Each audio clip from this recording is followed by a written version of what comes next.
C T ರವಿಯವರು ಮಾಜಿ ಮಂತ್ರಿಗಳು, ಶಾಸಕರು ಜಾಯ್ನ್ ಆಗಿದ್ದಾರೆ. ಅವ್ರನ್ನ ಮಾತನಾಡಿಸೋಣ. ಸಿ ಟಿ ರವಿಯವರೇ ನಮಸ್ಕಾರ.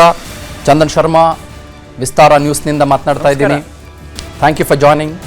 ಇವತ್ತಿನ ದಿನ ನಿಮ್ಮ ಹೃದಯದಲ್ಲಿ ಇರುವ ರಾಮ ನಮ್ಮ ಹೊಸ ಜರ್ನಿಗೆ ಶುಭವಾಗಲಿ. Thank you so much. ನಿಮ್ಮ ಹೃದಯದ ರಾಮನ ಬಡಿತ ಹೇಗಿದೆ ಇವತ್ತು?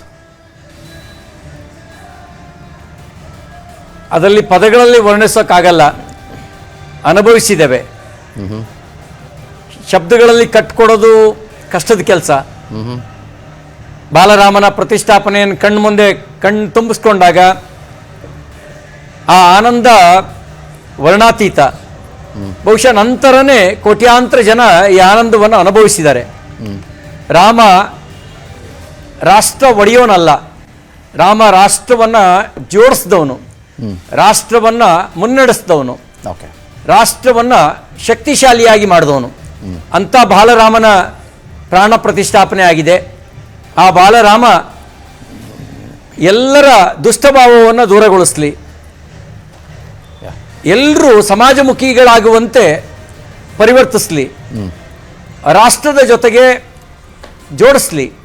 ರಾಮನಿಲ್ಲದೆ ರಾಷ್ಟ್ರವನ್ನು ಕಲ್ಪನೆ ಮಾಡ್ಕೊಳಕ್ಕಾಗಲ್ಲ. ಆ ರಾಮನ ಮೂಲಕ ರಾಷ್ಟ್ರ ಪುನರ್ನಿರ್ಮಾಣ ಆಗಲಿ. ನಾವು ಕಳೆದುಕೊಂಡಿರ್ತಕ್ಕಂಥ ಸಾಂಸ್ಕೃತಿಕ ವೈಭವದ ಪುನರುತ್ಥಾನ ಆಗಲಿ. ಇವತ್ತು ಕೇವಲ ಒಂದು ಮಂದಿರದಲ್ಲಿ ಪ್ರಾಣ ಪ್ರತಿಷ್ಠಾಪನೆ ಆಗಿರೋದು ಮಾತ್ರ ಅಲ್ಲ, ಸಾಂಸ್ಕೃತಿಕ ವೈಭವದ ಪುನರುತ್ಥಾನದ ಬೀಜಾಂಕುರ ಆಗಿದೆ. ಆ ಸಾಂಸ್ಕೃತಿಕ ವೈಭವದ ಪುನರುತ್ಥಾನ ಜಗದಗೆಲ ಮುಗಿಲಗೆಲ ಹಬ್ಬುವ ಮೂಲಕ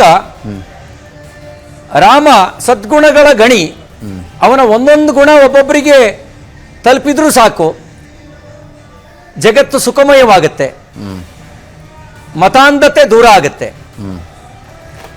ಎಲ್ರಿಗೂ ಸನ್ಮಂಗಳ ಉಂಟು ಮಾಡಲಿ ಅಂತ ನಾನು ಭಗವಂತನಲ್ಲಿ ಪ್ರಾರ್ಥಿಸ್ತೇನೆ. ನೀವು ಇದಕ್ಕಿಂತ ಮುಂಚೆ ಅಯೋಧ್ಯೆಗೆ ಭೇಟಿ ಕೊಟ್ಟು ವಾಪಸ್ಸಾದ್ರಿ, ಆ ಸಂಭ್ರಮವನ್ನು ಕೂಡ ಕಣ್ತುಂಬಿಕೊಂಡು ತಾವು ವಾಪಸ್ಸಾದ್ರಿ. ಇದು ಮುಂದೆ ಭಾರತದ ಧಾರ್ಮಿಕೀಯ ದಿಕ್ಸೂಚಿಯನ್ನು ಹೇಗೆ ಬದಲಿಸಬಲ್ಲದು ಅಂತ ತಮಗನ್ಸುತ್ತೆ? ನೋಡಿ, ನಾನು ಮುಂಚೆನೇ ಹೇಳಿದ್ನಲ್ಲ, ರಾಮ ಎಲ್ರಿಗೂ ಸೇರಿದವನು, ಎಲ್ರೂ ಜೋಡಿಸ್ತಾನೆ. ನನಗಿವತ್ತು ಆನಂದ ಆಯಿತು. ಮಾನ್ಯ ಮುಖ್ಯಮಂತ್ರಿ ಸಿದ್ದರಾಮಯ್ಯನವರು ಜೈ ಶ್ರೀರಾಮ್ ಅಂತ ಘೋಷಣೆ ಕೂಗಿದ್ರು. ಹೌದು, ಆ ಥರದ ಯಾರ್ಯಾರ ಮನಸ್ಸಿನಲ್ಲಿ ಹಿಂಜರಿಕೆ ಇದೆ ಅವರೆಲ್ಲರೂ ಈ ರೀತಿ ಕೂಗಿಬಿಟ್ರೆ ವಿರೋಧಿಸೋರಿಗೆ ಜಾಗನೇ ಇರಲ್ಲ. ಬಹುಶಃ ಎಲ್ಲ ರಾಜಕೀಯ ಪಕ್ಷದ ನೇತಾರರು ಇದೇ ನಿಲುವಿಗೆ ಭದ್ರಾಗಿ ಬಿಟ್ಟಿದ್ರೆ ಸಂಘರ್ಷ ಮಾಡುವಂತ ಸನ್ನಿವೇಶಗಳೇ ನಿರ್ಮಾಣ ಆಗ್ತಿರ್ಲಿಲ್ಲ. ಕರಸೇವಕರು ಪ್ರಾಣ ಕೊಡುವಂತ ಅನಿವಾರ್ಯತೆಯೇ ಬರ್ತಿರ್ಲಿಲ್ಲ. ರೈಟ್. ರಾಜಕೀಯ ಲಾಭ ದುರ್ಲಾಭ ಪರ ವಿರೋಧ ಅನ್ನುವಂಥ ಚರ್ಚೆಯೇ ಪ್ರಾರಂಭ ಆಗ್ತಿರ್ಲಿಲ್ಲ. ಕೆಲವರು ಬಾಬರ್ನ ಪರ ನಿಲ್ಲುವಂತ ಸನ್ನಿವೇಶಗಳೇ ಬರ್ತಿರ್ಲಿಲ್ಲ. ಎಲ್ಲವೂ ಕೂಡ ರಾಮಮಯ ಆಗಿಬಿಡೋದು. ಇವತ್ತು ಹೇಗಾಗಿದೆ ಹಾಗೆ. ಏನ್ ಮಾಡೋದು, ಎಲ್ಲ ರಾಮನಿಚ್ಛೆ ಅಂತ ಭಾವಿಸ್ತೇನೆ. ಎಲ್ರಿಗೂ ಸದ್ಬುದ್ಧಿ ಬರಲಿ. ಮತ್ತೆ ನಿಮ್ಮನ್ನು ಮಾತನಾಡಿಸ್ತೇನೆ. 5 ನಿಮಿಷ ಕಾಲಾವಕಾಶ ಕೊಡಿ. ನಾನು ಕೇಶವ್ ಅವ್ರನ್ನ ಮಾತನಾಡಿಸಿಲ್ಲ, ಅವರ ಕ್ಷಮೆ ಕೋರ್ತಾ ನಾನು ನಿಮ್ಮನ್ನು ಮಾತನಾಡಿಸ್ತೇನೆ. ದಯಮಾಡಿ ಕ್ಷಮಿಸಬೇಕು, ಭಾಳ ಹೊತ್ತು ನಾನು ನಿಮ್ಮನ್ನು ಹಾಗೆ ಕೂಡಿಸಬೇಕಾಯಿತು. ತಾವು ಈ ಐತಿಹಾಸಿಕ ಕ್ಷಣವನ್ನು ತಾವೊಬ್ಬ ಪುರಾತತ್ವ ಇಲಾಖೆಯಲ್ಲಿ ದಶಕಗಳ ಕಾಲ ಸೇವೆ ಸಲ್ಲಿಸಿದಂಥ ಒಬ್ಬ ಹಿರಿಯರಾಗಿ ಇದನ್ನು ತಾವು ಹೇಗೆ ಗಮನಿಸ್ತೀರಿ? ಮತ್ತು ನಮ್ಮ ಕರ್ನಾಟಕಕ್ಕೂ ರಾಮನಿಗೂ ನಂಟಿನ ಬಗ್ಗೆ ನೀವು ಅನೇಕ ಪುಸ್ತಕಗಳನ್ನು, ಸುವಿಚಾರಗಳನ್ನು, ರಿಸರ್ಚ್ ಪೇಪರ್ಗಳನ್ನು ಎಲ್ಲ ಕಡೆಗಳಲ್ಲೂ ಹಂಚಿಕೊಂಡಂಥ ಮಹಾಮಹಿಮನ್ ನೀವು.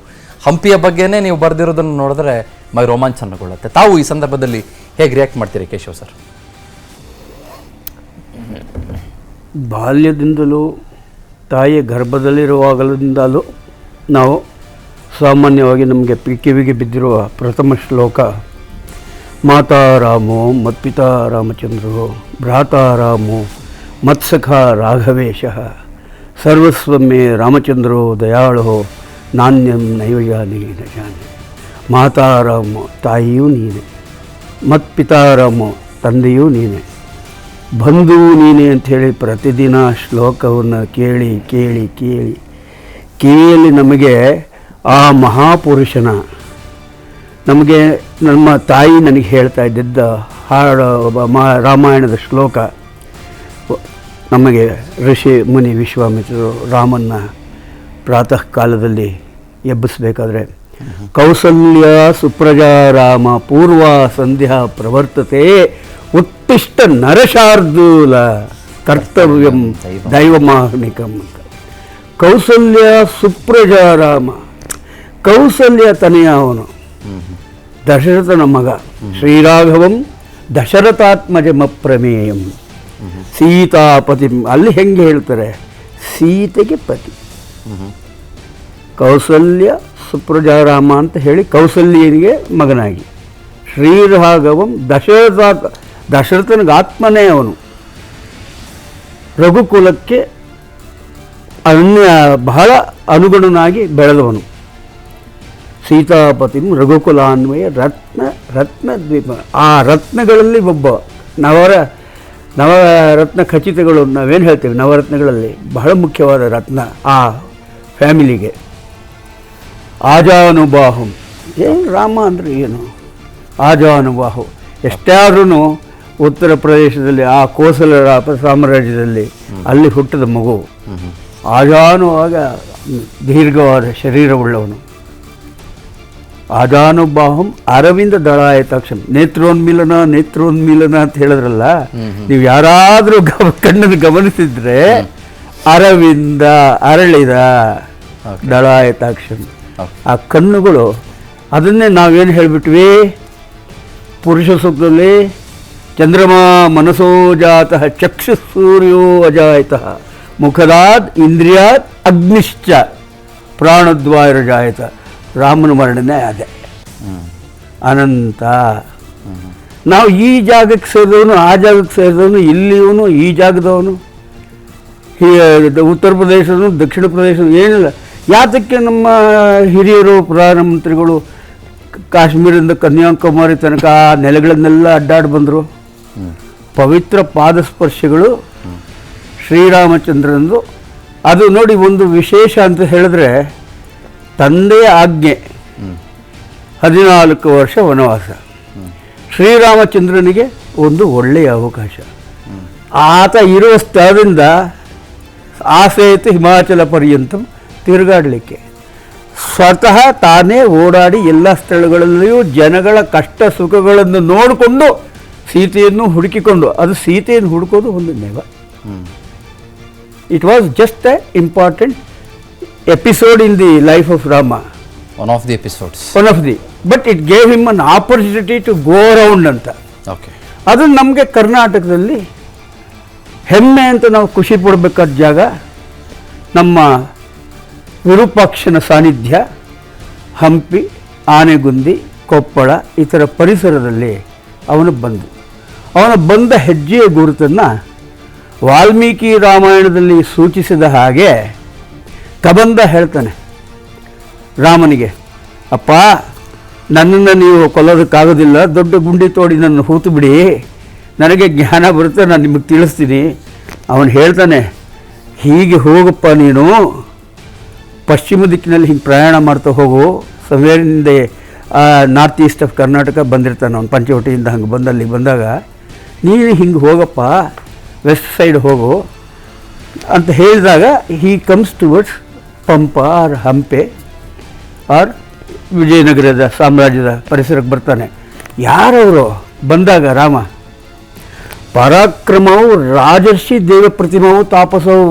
Okay okay, that's the thing. Wonderful wonderful. Please ಹೀಗೆ ಹೇಳಿದಾಗ ಅವನು ಹನುಮಂತ ಸುಗ್ರೀವ ಕೂತಿರ್ತಾನೆ ಋಷಿಯ ಮುಖದಲ್ಲಿ, ಆ ಪರ್ವತದಲ್ಲಿ ಕೂತಾಗ ಯಾರೋ ಇಬ್ಬರು ಧನುರ್ಧಾರಿಗಳು ಭಾಳ ತೇಜಸ್ಸಿರೋರು ಋಷಿಗಳ ಥರ ಕಾಣ್ತಾರೆ. ಅದರ ಹಾಕೋ ಹೆಜ್ಜೆ ನೋಡಿದ್ರೆ ಧೀಮಂತ ಕ್ಷತ್ರಿಯ ಹೆಜ್ಜೆ, ಇದು ಧೀಮಂತ ನಡೆ. ಹೀಗಿರೋರು ಯಾರಪ್ಪ ಅವನ ಜಸ್ಟ್ ಅಚ್ಯುತರಾಯ ದೇವಸ್ಥಾನ. ನಿಮಗೆ ತಿಳ್ಕೊಬೇಕು ಅಂದರೆ ಈಗ ಐತಿಹಾಸಿಕವಾಗಿ ನಮ್ಮ ಅಚ್ಯುತರಾಯ ದೇವಸ್ಥಾನ ಉತ್ತರಾಭಿಮುಖವಾಗಿದೆ. ಅದರ ಬಲಭಾಗದಲ್ಲಿರುವ ಪರ್ವತವೇ ಋಷ್ಯಮೂಕ, ಎಡಭಾಗದಲ್ಲಿರುವ ಪರ್ವತ ಮತಂಗ. ಈ ಮತಂಗದ ಪರ್ವತದ ಈ ಮಧ್ಯ ಕಣಿವೆಯಲ್ಲಿ ಅಚ್ಯುತರಾಯ ದೇವಸ್ಥಾನ, ತಿರುವೆಂಗಳನಾಥ ದೇವಸ್ಥಾನ ಇದೆ. ಈ ದೇವಸ್ಥಾನದ ಬೀದಿಯನ್ನು ಅಚ್ಯುತ ಬಜಾರು ಅಂತ ನಾವು ಕರಿತೀವಿ, ಓಕೆ ಗಣಿಕಾಸ್ತ್ರೀಯರ ಬೀದಿ ಅಂತ ಕರಿತೀವಿ. ಓಕೆ ವಿಜಯನಗರ ಕಾಲದ ಇದರಲ್ಲಿ ಅಲ್ಲಿ ಅವರು ಆ ಅಲ್ಲಿ ಒಂದು ಕನ್ನಡಿ ಕೆರೆ ಅಂತಿದೆ. ಆ ಕನ್ನಡಿ ಕೆರೆ ಅಲ್ಲಿ ಶಬರಿ ಆಶ್ರಮ ಇದ್ದದ್ದು. ಆ ಪರಿಸರದಲ್ಲಿ ಬಂದು ಮತಂಗ ಬೆಟ್ಟ ಇದೆಯಲ್ಲ, ಅದರ ಬುಡದಲ್ಲಿ ಪರ್ವತದಲ್ಲಿ ಒಂದು ಗುಹೆಯಲ್ಲಿ ಮತಂಗರ ಆಶ್ರಮ ಇತ್ತು. ಅಲ್ಲಿಗೆ ಬರ್ತಾರೆ. ಇವರು ಹಿಂಗೆ ಬಂದಾಗ ಇವರು ನೋಡಿಬಿಟ್ಟು ಸುಗ್ರೀವನಿಗೆ ಇದು ನಿಜವಾಗಿಯೂ ನಮ್ಮನ್ನು ಕೊಲ್ಲೋದಕ್ಕೆ ಈ ವಾಲಿ ಕಳಿಸಿರೋ ಜನ ಇರಬೇಕು. ನೀನು ಹನುಮಂತ, ನೀನು ಬುದ್ಧಿಶಾಲಿ, ಒಳ್ಳೆ ಚತುರ ಮಾತುಗಾರ, ಓಕೆ ಪತ್ತೆ ಮಾಡು ಅಂಥೇಳಿ ಅವನ್ನ ಹನುಮಂತನ ಕಳಿಸ್ಕೊಡ್ತಾರೆ. ವಾಲ್ಮೀಕಿ ರಾಮಾಯಣದಲ್ಲಿ ಹೇಳಿದಾಗ ಹನುಮಂತ ಹೇಳ್ತಾನೆ, ವಾಲ್ಮೀಕಿ ರಾಮಾಯಣದಲ್ಲಿ ಹನುಮಂತ ಹೇಳಿರೋದು, ಕಿಷ್ಕಿಂಧ ಕಾಂಡದಲ್ಲಿ ಹೇಳ್ತಾನೆ, ಪರಾಕ್ರಮವು ರಾಜರ್ಷಿ ದೇವ ಪ್ರತಿಮವು ತಾಪಸವು ಸರಿ ಸತ್ಸಂಹಿತ ವ್ರತವು ದೇಶಂ ತತಮಿಮಂ ಪ್ರಾಪ್ತವು ಭವಂತ ವರದರ್ಶನ. ಇಲ್ಲಿ ಯಾಕೆ ಪಂಪಾ ಸರಸ್ಸಿನ ಬಳಿ ಇದ್ದೀರಾ ಅಂದರೆ ಚಕ್ರತೀರ್ಥ ಅಂತ ನಾವೇನು ಕರಿತೀವಿ ಅದನ್ನು ಪಂಪಾ ಸರಸ್ಸು ಅಂತ ಆಗ ಕರಿತಾ ಇದ್ವಿ. Yes sir. ತುಂಗಭದ್ರಾ ನದಿನೇ ಪಂಪಾ ನದಿ, ಎಸ್ ಸರ್. ಪಂಪಾ ಸರಸ್ಸು. Yes sir, yes sir, yes sir. So amazing, so amazing. ಮತ್ತು ಇವತ್ತು ಬಾಲರಾಮ ಇದೆಯಲ್ಲ ಸರ್, ಬಾಲರಾಮ ಯಾಕೆ ಅಂತಂದರೆ ಎವ್ರಿಬಡಿ ಅಕ್ಸೆಪ್ಟ್ಸ್ ಎ ಚೈಲ್ಡ್. ಮಗುವನ್ನು ಎಲ್ಲರೂ ಒಪ್ಪಿಕೊಳ್ತಾರೆ, ಎಲ್ಲರೂ ಮುದ್ದಾಡ್ತಾರೆ. 5 ವರ್ಷದ ಕೂಸು ಅಂತಂದರೆ ಗೇನ್ಗೌಡ್ರೆ, ಏನು ಸುಧೀಂದ್ರ ಸರ್, ಯಾರು ಒಪ್ಪಿಕೊಳ್ಳೋದಿಲ್ಲ, ಯಾರು ಮುದ್ದಾಡೋದಿಲ್ಲ, ಯಾರು ಒಪ್ಪಿಕೊಳ್ಳೋದಿಲ್ಲ. ಮತ್ತು child is beyond caste, creed, race and religion. ಒಂದು ಮಗು ಈಸ್ ಅಬವ್ ಎವ್ರಿಥಿಂಗ್. ಅದಕ್ಕೋಸ್ಕರ ಬಾಲರಾಮ ಇವತ್ತು ಭಾಳ ಭಾಳ ಭಾಳ ವಿಭಿನ್ನ ಮತ್ತು ಅವಿಚ್ಛಿನ್ನ ಭಾಗ, ನಮ್ಮ ದೇಶದ ಇತಿಹಾಸದ ಅವಿಚ್ಛಿನ್ನ ಭಾಗ. And the greatest acceptance with greatest devotion and with greatest clarity. ಅದು ನನಗನ್ಸುತ್ತೆ. ನಿಮಗೆ ಒಂದು ಮಾತು ಹೇಳಲೇ? ಹೇಳಿ. ಪುರಾತತ್ವಶಾಸ್ತ್ರಜ್ಞನಾಗಿ ಹೇಳಿ. ಸಹಸ್ರಾರು ದೇವಾಲಯಗಳನ್ನು ನೋಡಿ, ಹೇಳಿ. ಅಲ್ಲಿರುವ ಗರ್ಭಗೃಹದಲ್ಲಿ ಪ್ರತಿಷ್ಠಾಪನೆ ಆಗಿರೋ ದೇವತಾ ಮೂರ್ತಿಗಳನ್ನು ನೋಡಿದ ಮೇಲೆ ನೀವು ಯಾವುದೇ ದೇವತಾ ಮೂರ್ತಿಯನ್ನು ಗರ್ಭಗೃಹದಲ್ಲಿ ಪ್ರತಿಷ್ಠಾಪನೆ ಮಾಡಿ ಅದರಲ್ಲಿ ನೇತ್ರೋನ್ಮೀಲನ ಮಾಡಿ ಓಕೆ ಪ್ರಾಣ ಪ್ರತಿಷ್ಠಾಪನೆ ಆದ ಮೇಲೆ ಓಕೆ ಆ ದೇವರು ಯಾವುದೇ ದೇವರಾಗಲಿ, ನೀವು ವಿಷ್ಣುವಿನ ಮೂರ್ತಿ ಆಗಬೇಕು ಅನ್ನೋದಿಲ್ಲ, ಶಿವನ ಮೂರ್ತಿ ಆಗಬೇಕು ಅನ್ನೋದಿಲ್ಲ, ಭೈರವಂದೇ ಆಗಬೇಕು ಅನ್ನೋದಿಲ್ಲ, ಏನೇ ನೋಡಿದ್ರು ಆ ದೇವಮೂರ್ತಿಯಲ್ಲಿ ಒಂದು ಮಗುವಿನ ಎಕ್ಸ್ಪ್ರೆಷನ್ ಕಂಡು ಬರುತ್ತೆ. ಈಗ ನೀವು ಅಬ್ಸರ್ವ್ ಮಾಡದೆ ಹೋದ್ರೆ ಕರೆಕ್ಟ್, ಇನ್ನು ಮೇಲೆ ಹೋದಾಗ್ಲಾದ್ರೂ ಕರೆಕ್ಟ್ ಖಂಡಿತ ಆ ಮುಖಭಾವವನ್ನೇ ನೋಡಿ ಒಂದು ಪುಟ್ಟ ಮುಗ್ಧತೆ. ಸರ್, ಮುಗ್ಧತೆ ಅನ್ನೋದು ಬಹಳ ಮುಖ್ಯ. ನಾವು ಮೈಯೆಲ್ಲ ಶರೀರವನ್ನು ಬೆಳೆಸ್ಕೊಂಡ್ಬಿಟ್ಮೇಲೆ ನಮ್ಮಲ್ಲಿ ಆ ಮನಸ್ಸಿನಲ್ಲಿ ಹೃದಯ ಒಂದು ಮಗುವನ್ನು ಮರೆತು ಬಿಡ್ತೇವೆ. ಮಾತಾಡ್ತೀನಿ ಸರ್. ಬಹುಶಃ ನಾವು ಸಮಯದ ಅಭಾವ ಇರೋದ್ರಿಂದ ನಾನು ಸುಧೀಂದ್ರ ಅವರಿಗೆ 2 ಮಾತುಗಳನ್ನು ಹೇಳಿಬಿಟ್ಟು ನಂತರದಲ್ಲಿ ಸಿಟಿ ರವಿ ಅವರಿಗೆ ಒಂದು ಪ್ರಶ್ನೆ ಕೇಳಿಬಿಡ್ತೀನಿ. ನೀವು ಆಗಲೇ ರಾಮನನ್ನ ಮೋದಿ ಕೈ ಹಿಡಿಸ್ಕೊಂಡು ಹೋಗ್ತಾ ಇರೋದು ಏನು, ಮೋದಿ ಕೈ ಹಿಡಿಸ್ಕೊಂಡು ಹೋಗ್ತಾ ಇರೋದು ಅನ್ನೋದ್ರ ಬಗ್ಗೆ ಕೇಳ್ತಾ ಇದ್ರಿ. Politics, religion is absolutely a mix with the culture. ಅದನ್ನ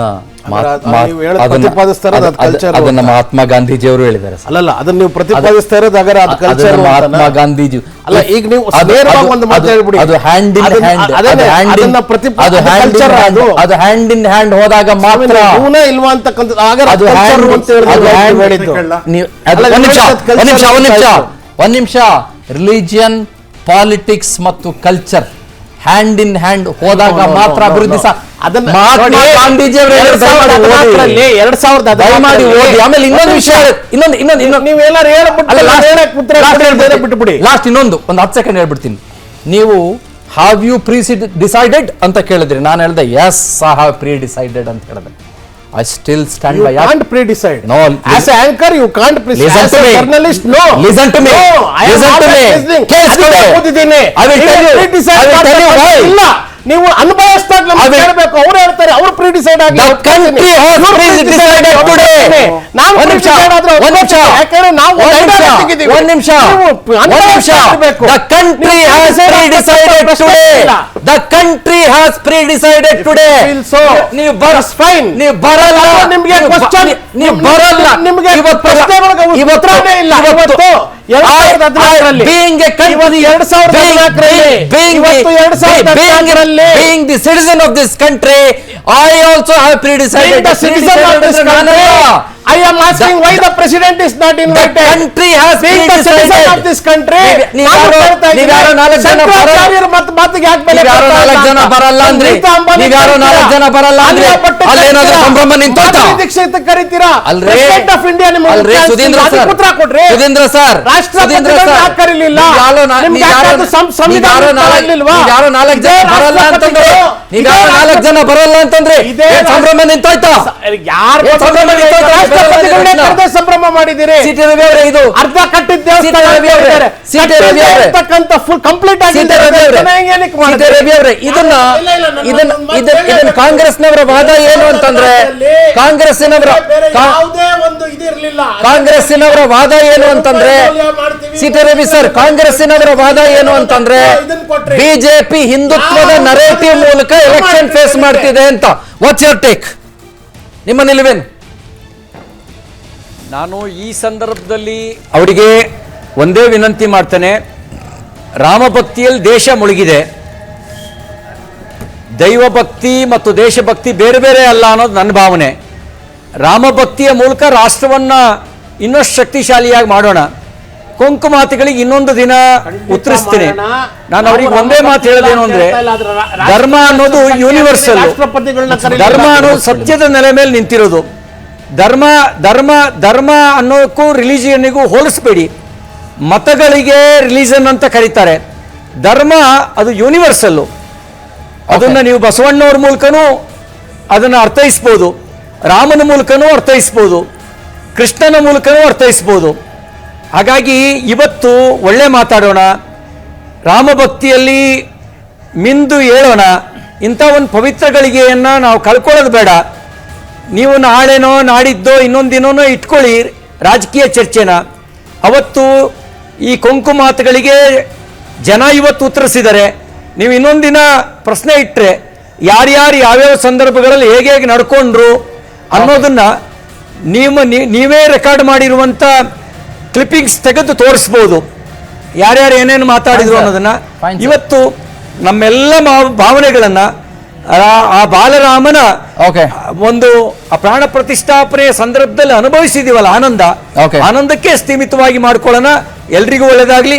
ನಿಮಗೂ ನಮಸ್ಕಾರ, ಎಲ್ರಿಗೂ ನಮಸ್ಕಾರ. ಇನ್ನೊಂದು ದಿನ ಚರ್ಚೆ ಮಾಡ್ತೀನಿ. Thank you very much sir. ನಾನು ಥ್ಯಾಂಕ್ ಯು ವೆರಿ ಮಚ್. 4 ಜನಕ್ಕೂ ಬಹಳ ಧನ್ಯವಾದಗಳು. ನಾನು ಕಡೆಯದಾಗಿ ಮುಗಿಸೋಕ್ಕಿಂತ ಮುಂಚೆ ಕೇವಲ 30 ಸೆಕೆಂಡ್ ಟೈಮ್ ತೆಗೆದುಕೊಳ್ತಾನೆ. ಅದೇನು ಅಂತಂದ್ರೆ, ಬಹಳ ಮುಖ್ಯವಾಗಿರೋದೇನು ಅಂತಂದ್ರೆ, ನಾವು ಇವತ್ತು ಈ ಮೆಜಾರಿಟೇರಿಯನ್ ಆಸ್ಪೆಕ್ಟ್ ಅನ್ನೋದಿದೆಯಲ್ಲ, India has flexed its muscles ಅನ್ನೋದಿದೆಯಲ್ಲ, ಅದನ್ನು ಬಹಳ ಬಹಳ ಬಹಳ ಬಹಳ ಸ್ಪಷ್ಟವಾಗಿ ನಮ್ಮ ಕಾನ್ಷಿಯಸ್ನೆಸ್ಗೆ ಕನೆಕ್ಟ್ ಆಗುವ ರೀತಿಯಲ್ಲಿ ಇಡೀ ವಿಶ್ವಕ್ಕೆ ತೋರಿಸಿದ್ದೀವಿ ಅನ್ನೋದರಲ್ಲಿ ಯಾವ ಅನುಮಾನವೂ ಕೂಡ ಇಲ್ಲ. And we are not door mats anymore. We are not door mats anymore. ನಮ್ಮನ್ನು ತುಳ್ಕೊಂಡು ಹೋಗೋದಕ್ಕೆ ಸಾಧ್ಯ ಯಾರಿಂದಲೂ ಕೂಡ ಇಲ್ಲ ಅನ್ನೋದನ್ನು ತೋರಿಸಿದ್ದೀವಿ. ರಾಮ ಒಬ್ಬ ಅದ್ಭುತವಾದಂಥ ಗಂಡನಾಗಿದ್ದ, ರಾಮ ಅದ್ಭುತವಾದಂಥ ಮಗನಾಗಿದ್ದ, ರಾಮ ಆದರ್ಶ ಪುರುಷನಾಗಿದ್ದ. ಆ ಆದರ್ಶ ಪುರುಷನಾಗಿದ್ದಂಥ ರಾಮನನ್ನ ನಾವು ದೇವಸ್ಥಾನದಲ್ಲಿ, ದೇವರ ಸ್ವರೂಪದಲ್ಲಿ ಆದರ್ಶ ಪ್ರಾಯನಾದಂಥ ರಾಮನನ್ನ ಅವಿಚ್ಛಿನ್ನವಾಗಿ ಪೂಜಿಸ್ತೇವೆ. ಯಾಕೆ? ಇನ್ನೊಂದೇ ಒಂದು ಮಾತು ಹೇಳಿಬಿಡ್ತೇನೆ. ನಮ್ಮ ಇತಿಹಾಸದಲ್ಲಿ ಆದಂಥ injustice, one of the greatest injustices ಏನಿದೆ, ನಮಗಾದಂಥ ಪರಮ ಅನ್ಯಾಯಗಳಲ್ಲಿ ಒಂದು ಏನಿದೆ, ಆ ಪರಮ ಅನ್ಯಾಯವನ್ನ ಇವತ್ತು ಸರಿಪಡಿಸುವಂಥ ಕೆಲಸ ಆಗಿದೆ. ನಾನು ಪ್ರೀ ಡಿಸೈಡೆಡ್ ಅಂತಂದ್ರು, I feel the country has pre decided to say Jai Shriram. ನಮಸ್ಕಾರ. ವಿಸ್ತಾರ, ನಿಖರ ಮತ್ತು ಜನ.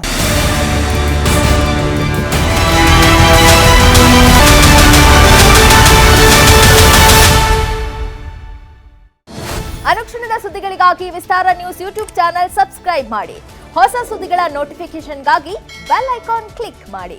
ಲೇಟೆಸ್ಟ್ ಅಪ್ಡೇಟ್ಸ್ಗಾಗಿ www.vistaranews.com ವೆಬ್ಸೈಟ್ಗೆ ವಿಸಿಟ್ ಮಾಡಿ. ಅಂಗೈಯಲ್ಲೇ ಜಗತ್ತಿನ ಸುದ್ದಿ ತಿಳಿಯಲು Vistara news Kannada app download ಮಾಡಿ.